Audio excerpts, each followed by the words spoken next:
नमस्कार, कैसे हैं आप?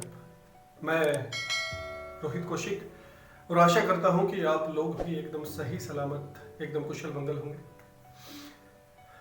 कृष्ण को कई गलत अवधारणाओं के तहत जाना जाता है, या फिर ऐसा लगा लीजिए कि उनका परिचय ही लोगों ने कई अवधारणाओं के तहत किया है। और इसका कारण कोई और नहीं है, वही है जो उनको चाहने वाले हैं। कहते हैं कि अधूरा ज्ञान बहुत अनहितकारी होता है। कुछ ऐसी ही स्थितियां कृष्ण को लेकर भी। अभी कल की ही बात है, किसी विषय को लेकर एक तर्क वितर्क हो गया। विषय था कि यदि कृष्ण परमेश्वर ही थे तो वो द्वारिका डूबी ही क्यों, कृष्ण ने उसे बचाया ही क्यों नहीं। शुक्र है वो ये तो माने कि द्वारिका थी।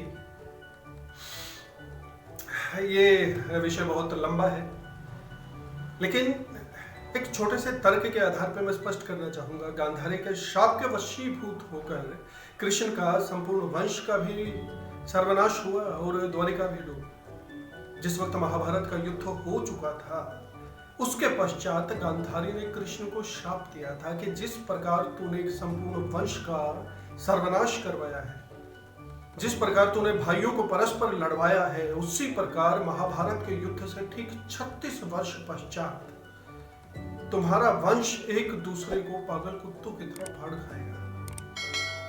और तुम एक साधारण व्याघ्र का मतलब होता है शिकारी, एक साधारण शिकारी के हाथों मारे जाओगे। परमेश्वर हो लेकिन मारे जाओगे पशु की तरह।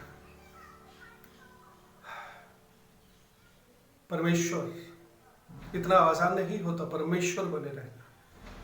और वही थे कृष्ण। शाप भी उनके समक्ष आके नतमस्तक हो गए, लेकिन गांधारी को वो मां कहते थे, और मां का दिया आहार या मां का दिया विष दोनों ही उनको ग्रहण करने थे, एक आदर्श पुत्र की तरह। उस समय कृष्ण गांधारी के समक्ष पहुंचे शाप ग्रहण करने के लिए, और उनके भाव और उनके संवाद की, प्रभु हूं या परात्पर हूं, पर पुत्र हो तुम्हारा, तुम माता। मैंने कहा था अर्जुन से कि प्रत्येक तुम्हारे पाप क्षेम का वहन मैं करूंगा अपने कंधों पर। 18 दिनों के उस भीषण महासमर में सहस्त्रों बार मरेगा जो सैनिक युद्ध भूमि में धराशाही होकर, कोई और नहीं वो मैं ही हूंगा, गिरूंगा जो रणभूमि में बार बार। अश्वत्थामा के शरीर से रक्त पीप और स्वेद बनकर मैं ही तो बहूंगा युग युगांतर तक। जीवन हूं मैं तो मृत्यु भी तो मैं ही हूं ना। शाप ये तुम्हारा स्वीकार है मुझे, स्वीकार है मुझे। और कृष्ण इस प्रकार शाप स्वीकार करने के लिए पहुंचे। ये कृष्ण संवाद धर्मवीर भारती जी के एक बहुत ही प्रसिद्ध नाटक अंधा युग से लिया गया था। प्रणाम।